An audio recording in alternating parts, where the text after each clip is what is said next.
Welcome to Entrepreneurs, Executives, and Eccentrics, a podcast dedicated to the stories, strategies, and secrets of remarkable individuals. Join us as we engage in enlightening conversations with intriguing entrepreneurs, accomplished executives, and fascinating eccentrics, exploring their journeys, triumphs, and the unconventional wisdom that has shaped their success. Get ready to meet David Irwin, founder of Terra Projects. A Pratt Institute graduate, he draws from Gaudi, Zaha Hadid, and extreme environments. His Project 17, a striking Joshua Tree landmark, blends seamlessly into the desert. David is an Explorers Club member and is inspired by Alejandro Jodorowsky and Vipassana's meditation. Irwin designs spaces with soul, pushing the limits of architecture. Hello, David. Tell me who you are and what you do. Hi, Scott. Thank you so much for having me. I really appreciate it. Great opportunity to be here with you and chat. My name's David Irwin. I studied architecture at Pratt Institute back in Brooklyn. I have a design studio called Terra Projects, and we're based here in Joshua Tree, California. And what we focus on is we look at, you can say, the spiritual aspect of life, and we imbue that into the built environment. And we do it with no creative compromise. So residential work, civics works, etc. This is what I focus on. Did you study any of Gaudi's work, kind of his idea of these larger organic-y type of master plan cities? I'm sure that's part of your studies, but and I'm not an architect, so please bear with me. But it's just the idea of this larger organic movement out in the desert. I don't know, something about it. That was the kind of the reason we kind of outreached to you. Tell me more about how you got there and how you reached this, I don't know, it's almost like this hypothesis is you want to be in the middle of nowhere, but not too far, right? You want to be 2 hours out, but not so far out you can't go to, San Fran or wherever, Absolutely.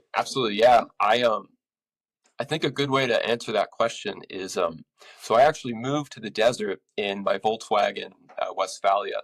And what that did was it allowed for me to be, right outside Los Angeles, and it's quite a ways from San Francisco. I think it's about 12 hours driving.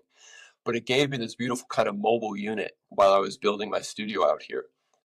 And being able to go into the city to get some culture, to Los Angeles, and to go to, say, like LACMA, which is a great museum out that way. And then I can come back in here and keep working on the studio and meeting new people, building up, patrons and projects and things like that. So yeah, and I mean, Gaudi's fantastic. There's a professor of mine, fantastic professor, still teaches it at Pratt Institute, named Michael Chen, very talented architect. I took a class with him called Technics. In Technics, the whole class is, we're going to teach you how to make stuff, and you're going to have a lot of fun. So we built a tower. We built an egg drop device. We built a cantilever, which is something that's unsupported, that sticks straight out. Zaha Hadid has a lot of cantilevers in her work. And something that we studied in Michael Chen's class in Technics was Gaudi's work.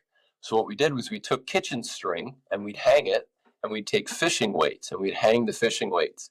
And then you'd freeze the kitchen string, take off the weights, flip it upside down. Now what you have is you have a perfect tracing of where gravity goes. And there's actually old photos when Gaudi was designing, I think La Sagrada Familia, that project. They're still working on it. Still going. And that project, that's the exact technique he used to make study models. So it's this active model, right? A study model, when you're creating them in a design studio or an architecture studio, you're thinking while you're making. You don't just come up with an idea and you execute the model. It's an actual working, living thing that gives feedback. So Gaudi is a fantastic example of that, of somebody that's within architecture as an artist, creating work that the models in and of themselves are actually part of the project. It's the thinking, it's the creation that's coming to him, coming through him. The work is created, and then, hey, you talk to some friends, some partners, and then you have this beautiful piece that's still being built, as we were just chatting about, over in Spain. It's interesting because my wife, she's an architect, and people ask her, hey, should my child go to architecture school? And my wife's response is always go to medical school. It'll be easier. Because ultimately you have to be an artist and you have to be a scientist, and the two are not typically compatible, right? You're either left-brained or you're right-brained, and architects are required to be both. Can you maybe speak a little bit about that? I think Gaudi exemplifies that, right? He was Yeah, absolutely an artist, but he had this sure. ability to kind of create, and I don't know, there's a lot more Yeah, that kind of went in. Just kind of want me to talk about that just a little bit. sure. As an aside, I just want to say this is so much fun having this conversation. Thank you. This is My amazing. wife has fully trained me on the history of architecture. I know a lot So more than fun. the common non-architect. I This hope. is I hope so anyway. fun. No, it's clear. It's fun. The way I'm going to answer that is this. So I happen to be really fortunate. The lineage of professors and mentors that I had in architecture school, you can trace them back to a gentleman by the name of John Heddock. John Heddock is an architect who was the director of the Cooper Union in the 1980s. An amazing architect, amazing thinker, poet, artist, sort of all these different buckets as far as creating meaningful work in the world. He certainly exemplifies them. So the teachers I had at Pratt, that is the world I was introduced to.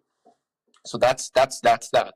There's a beautiful quote that he has said, and it is anybody can create a building, right? A building is a building. If it has a soul, it's architecture. If it has a soul, it's architecture. So architecture is extra. Buildings are buildings. There's, I believe it's something like 60 to 80% of buildings. There's zero architects. You Brutalism. get an engineer. Would you say brutalism feels like there's like the lack of humanities in brutalist type design? Russian Olympic Stadium would be a perfect example, right? A 1940s or 50s Russian Olympic Stadium is just disgusting. It's got no soul to it. What's interesting? Okay, so it's very interesting you bring that up. So there's an artist. I believe he's a constructivist Russian artist. Last name is Malinevich. Malinevich. My pronunciation might be slightly off. Malinevich. He directly inspired Zaha Hadid while she was making her work at the AA in London.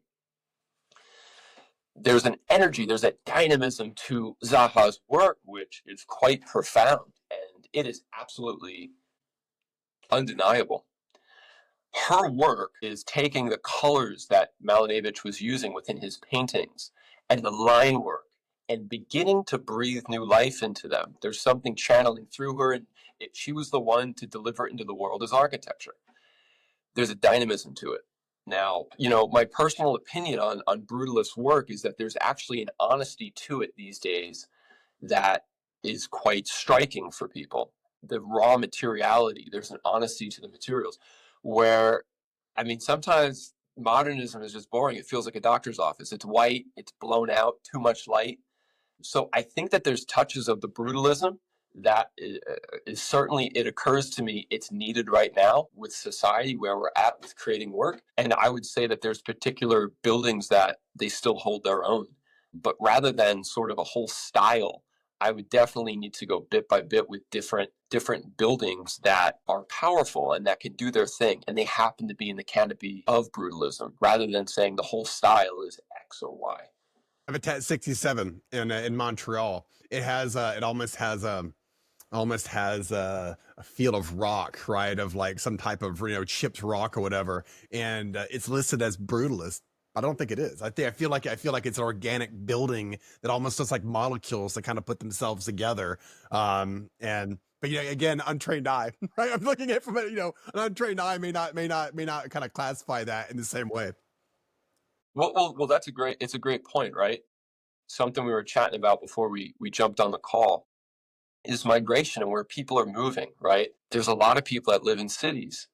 There's a lot of people that live in rural environments. And what's interesting in the US is a lot of the flyover states and these rural places, there's been huge population booms moving from cities that now dwell in these rural places. It's super fascinating to me. And what's even more interesting is it's not just a gut thought, right? When I decided, hey, I'm going to pack up the Volkswagen, I'm going to move to the desert. There's data that backs it up. For instance, there's an article in the Atlantic, September of 2019. written by staff writer Derek Thompson. And the title of it is Why America's Largest Metros Are Shrinking. And now this is right before lockdown. And what Derek Thompson talks about is it's been happening since 2010. Chicago, LA, and New York have all been shrinking in population with people moving somewhere, right? So there's this thing that happens within society, and then that's directly reflected in the architecture. And those happen to be the times, best I can tell, that we're currently in. Yeah, I mean, your move to the desert is very into the wild, right? It's almost a rejection of and I bet you own that book. Is that correct? Into the Wild.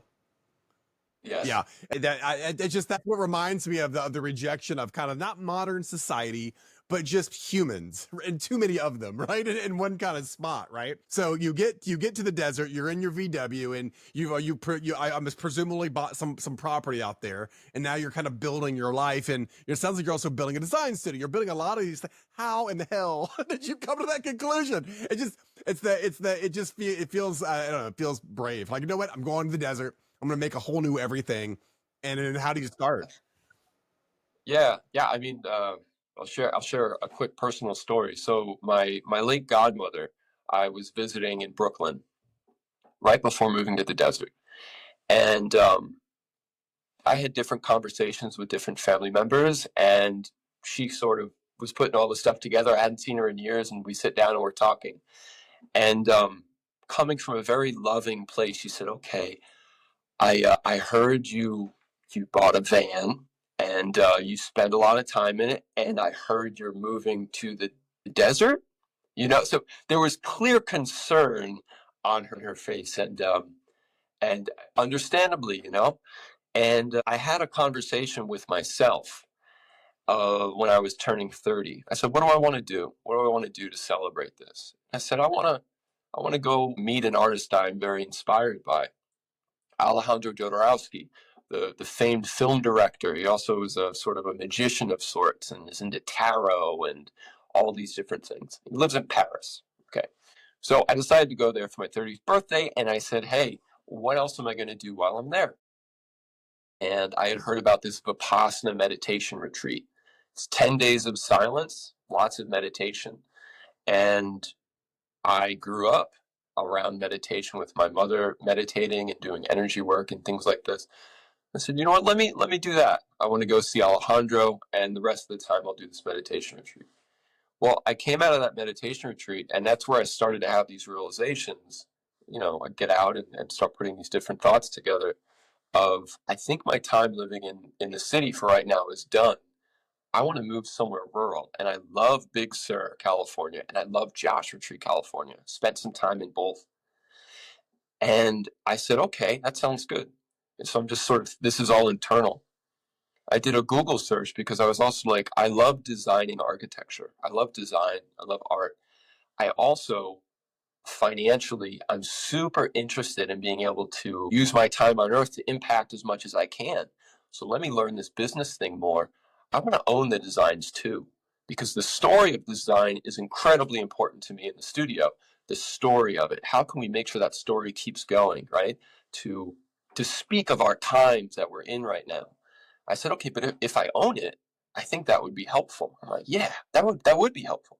So I did a single Google search, acre of land, Big Sur, California. Came out, I think it was $347,000. I said, "Okay, 1 acre of land, Joshua Tree, California, $8,000." I was like, "Whoa, interesting," because I felt pulled to both of them, and this was so obtainable to me. And I said, "Wow, okay, let's do it." So then I started looking more into it, and I wound up making the move out here in the van. And within 4 months' time of basically working 2 jobs, design studio, and then also looking at real estate and understanding, how do you buy it? What does that look like? I had no idea. I was a complete novice. And so I worked 2 jobs while I was out here. For the design studio, I was going to Home Depot in the morning, about 7 o'clock in the morning. I'd go to the contractor's entrance, and I would talk to people. I had a little sign, dress sharp, and I would talk to people. "Hey, this is what I'm really passionate about. My understanding is hey, you might be a contractor. Are you a contractor? No. Okay. Are you a homeowner? Yes. Okay, great. You thought about maybe doing a bathroom renovation, etc. So I did that, as well as reaching out to contractors, phone calls, email, letters, personal letters. I made a whole Excel spreadsheet of the area, and lo and behold, within 4 months, I got a phone call. Hey, can you meet me tomorrow at 6:30 in the morning? This is a contractor that you called. I have two people. They're a couple, and they want to do a project. Absolutely. So I showed up there, and that became my first built work in Joshua Tree, California. It's called Project Number 17. It is about 5 minutes away from the park. There's a beautiful tower element. That's the art studio for the patron. She makes quilts. And man, I just want to say one more thing about that. So there's like 3-4 million people that visit Joshua Tree every year as far as tourists go. And it's a UNESCO biological reserve. It's a beautiful place. I know you spent time in deserts. It's magical. In order to get into the park, which is the heart of Joshua Tree, you have to drive past Project 17. It's so exciting that somebody can drive past and they look at it, and I like to think that there's just in their head they can just go, just that's it. But every single year there's, I don't know, hundreds, maybe thousands of people that just drive past and they go, that's it, man. There's just something that breaks people from the humdrum of life. And yeah, it feels so fun to be able to create work like that It's and funny. to manifest it in the I'm world. looking at Project 17's your original sketch, right? And it's kind of a rounded, right? You can kind of see how the way you drew it was this kind of rounded sketch that almost like it hugs to the earth, right? And then you kind of look at the finished product and almost feels like it kind of belongs there, right? Was that kind of was that kind of how you were going with that? Because it really kind of looks like it, I don't know, it looks like it belongs there. Yeah. Well, I'm happy that resonates with you like that, man. Yeah, there's to be honest, you don't want, and anybody listening will get this, that makes work, whether you're building a business or you're about to do a drawing, you're about to bake a cake. You don't necessarily know what the final product is going to be when you start.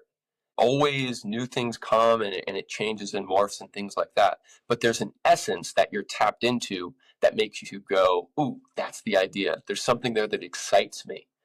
So for that project, a lot of what excited me followed through with that project, which is really fantastic. And there's something about the horizontality of the site. There's boulders all cropped up. There's something about really, really slender, and then you have a tower that comes up. There was something about that compositionally that was really powerful. And there's the opportunity whenever we start on a new creative project, anybody, to whatever that exciting bit is, how can we harness that and protect it and sort of let that move through. So that the tower and then the horizontality that you're talking about, the sort of hugging of the earth, for that particular project, there was something very, very powerful and sort of very sticky about that idea.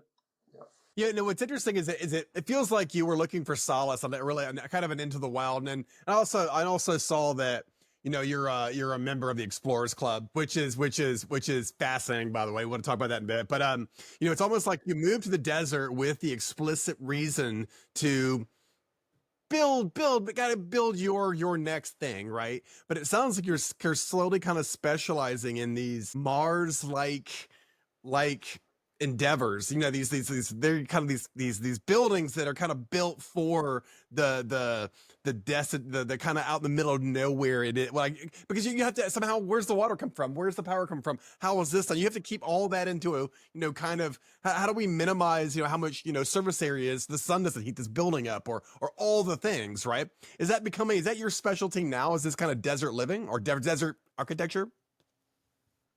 Yeah, well, what I would say is my thesis advisors, I keep talking about architecture school because it's such an incredible experience. I really feel like I discovered life when I started studying and finding my craft. My thesis advisors at Pratt, Chris Perry and Michael Sue, I took their studio and there was this sort of sci-fi aspect to it. And I was like, this is really interesting. So my thesis project from that, what emerged was to redesign a scientific research camp for some of the top researchers in the world in Western Greenland on the ice sheet. And I was so interested in that after college, I turned that into its own business. I moved to San Francisco, was working on raising funding for that, and it didn't wind up working out. Complete failure in experience, failure in experience with people, experience with putting a project together. And it was one of the best things that ever happened to me, because I was able to say, okay, there's this project that's so cool, I'm so passionate about. Let me try and put it into the belly of the beast in Silicon Valley and make it go. And I got a lot of feedback from that. So at first I was very excited about the scientific aspect of architecture. And I said, okay, great, let me help the scientists. And after that breakdown in performance with that first iteration of the studio in San Francisco, what I saw was that the poetic is actually, that is the part that really grabs me more. And if only because I needed to lick my own wounds after that, the failure of that business, right? To sort of get into poetics and personal development and spirituality. But what's beautiful is I do find that there's a lot of solace there. And the desert has that. It's an environment that is so conducive to that. So in a roundabout way, I'm sort of back to where I started, I suppose, with that extreme environment design and being able to make work. And what I'll also say is from that first business failure, one of the huge things I took away was your team, and people are so important. And I say this and it sounds so cliche because it's true. So, for instance, Nick Brown with Build Smart Group, an incredibly talented researcher, teacher, energy consultant, sort of wears many different hats. And he is pivotal for me being able to build in what's called Climate Zone 14, the desert. Being able to do the analysis and looking at the windows and the R value, the insulation value of the walls and the glass and the ceilings and everything. And, you know, structural engineer Reza Bannon out of San Diego.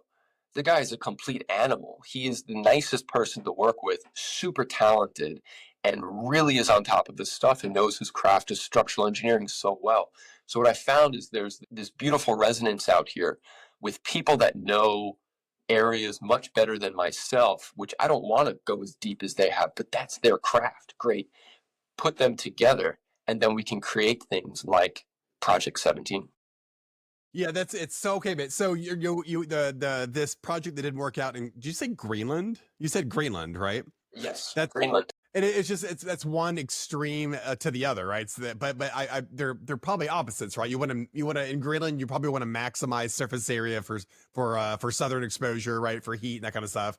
And then in where you are now, you want to minimize, I guess, southern exposure for, kind of these to kind of minimize the actual surface area that can be heated up. And can you kind of talk about that? Just, like, what have you learned? What are what are the weird things you've learned in the desert about building things? Sure. So just touching on Greenland. So that project, I believe it's project number 6, rig on our website, terraprojects.org. That project, interestingly enough, the reason that I saw it as an opportunity to redesign what they already had was because of the sun. The sun was actually getting too. It's not that the sun was getting too hot, but the way in which the structure was built, it was reacting to the sun's heat, and the whole thing was sinking. Imagine an ice sheet and the sun's coming down. Now imagine there's a metal platform or wood platform on it. It's a dark spot in the middle of white. When the sun hits it, that's going to naturally heat up. So what happens is that starts to sink and this differential settlement, and it gets all messed up.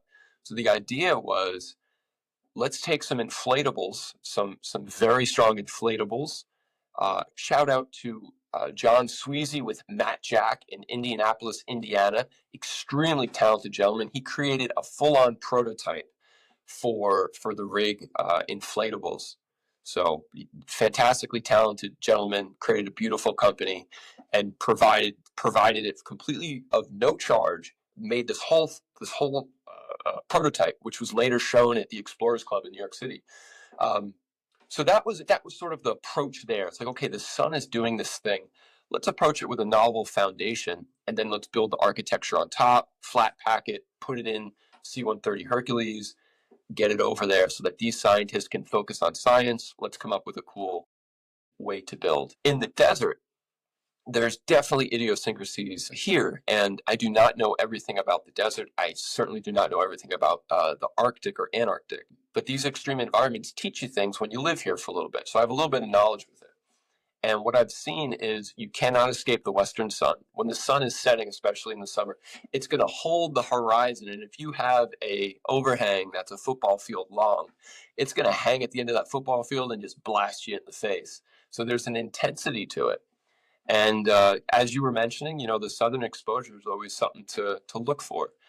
And what I'll say, I want to couch this conversation around sun exposure and these sort of technicalities inside of none of that will mean anything if the space doesn't hold its own on a poetic level, on a just it feels good to be there level. There's got to be this divinity in the space. That is the most important thing. We need to do that, and think about where's the sun going to be. It has to be this and. It cannot be one or the other. It's really a this and. There's a fantastic book I'm reading right now that really helps bridge that gap by Jamie Wheel. Rapture. Rapture is in the title, but Jamie Wheel's book, it's fantastic, and it talks about that missing bit in society right now. We say, okay, perhaps a generation back or two generations back, one of the Abrahamic religions was very prominent in the family and in culture and society. And nowadays, it's not as popular. What does that mean? Well, it means that society is changing, but we cannot throw out the baby with the bathwater. There's certain spiritual principles we need to carry forward. And it's such a fascinating conversation that he opens up inside of his book. And I think it's super relevant today to entrepreneurs, to artists, to architects, to really anybody that's living today. Where you live, where you're getting your food from, how you find solace from a world that is in constant wars and turmoil and strife. It's this, how do we find that center? How do we find that place where we can really rest and calm our nervous systems? So that's good. Recapture the Rapture is the name of the book. I've often believed that, that I want to be in, let's say, a Montana, right? And I don't think it's Montana. I think it's the solace, right?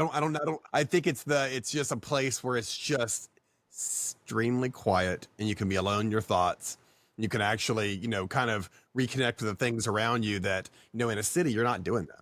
You're not doing it, especially in New York. Oh my God, in New York, it's like a rat being rattled around in a cage all the time. There, the sounds are so awful all the time. There's never a horn not being beeped in New York. There's never not a millisecond of horns not being just laid on from Brooklyn to whatever, and that quiet is so. It's intoxicating. I would imagine that at night, plus you can actually see the stars. You can't see the stars in New York, but the stars are so bright where you're at, it almost lights your way without a moon. It's bonkers. Yeah. And I would also say the cities have an incredible place in society. My cousin, Johannes Lindvall, I know that he finished his studies. He's been spending a lot of time at the Metropolitan Opera. He may even be performing there now. He came from Copenhagen. I met him when he was 13. He's now 21, 22, 23. He's a man now. And there's great culture that exists in these places. What I've seen is that some of that culture is starting to, say, where I am in Southern California, is to leave Los Angeles, a cultural hub, right? Of course. And it's coming out this way with everything from a new gallery establishing itself out here, the Joshua Tree Gallery of Contemporary Art, to other projects happening out here. I'm seeing some of that beautiful culture that exists in the cities really finding its way out here, having funding behind it, and beginning to establish itself. It's early days in the development cycle, but it's so incredibly fascinating to me. And I agree. I lived in Brooklyn for 9 years. Was on Long Island before that, but my time in Brooklyn, spending a lot of time in Manhattan, riding my track bike everywhere back and forth. And it is truly a meat grinder. It feels like a meat grinder. And you talk to anybody that works there in and out, it's intense, right? There is something to be learned from that. And I've learned a lot from that. And I think there's also something to be learned from the quietude, and then how can it's given me clear eyes, as I was just describing with my cousin Johan, right? It's like there's beautiful stuff in cities, man, that I we were chatting about the Zaha Hadid show back at the Guggenheim. One of my favorite shows ever, the Savage Beauty show with the late fashion designer Alexander McQueen, happened at the Met in New York. I mean, there are these transformational things that occur in cities, and it's a this and, right? What does remote work do? Well, I'm going to live here and I'm going to do this. So it's so interesting how things are unfolding and evolving from a migration standpoint, and then it serves us to then have the architecture reflect that. Yeah, it's interesting. My father shipped me off to Finland when I was 14 years old, like Harry Potter style, with like a like a crate and a go. See you later. Become more interesting. And I spent time in these fjords, kind of in Sweden, and it's a level of silence that you just can't imagine because it's so big in front of you, but it's just all you hear is that white noise kind of going. And I guess we kind of experienced a little bit of that feeling, at Lake Powell, outside the desert of Lake Powell. It was just this low. I mean, it's just you and lizards. It's just you and snakes. It's just you and a couple of buzzards, because it is quiet and it is very dry. But there's something about it. David, we're out of time. I want to continue this conversation. Maybe in like 3 or 4 months we could do this again. I really enjoyed talking to you about architecture. Love that. What an opportunity. Thank you so much, Scott. Thank you for your time. Thank you for everybody listening. Thank you for your ears. Thank you.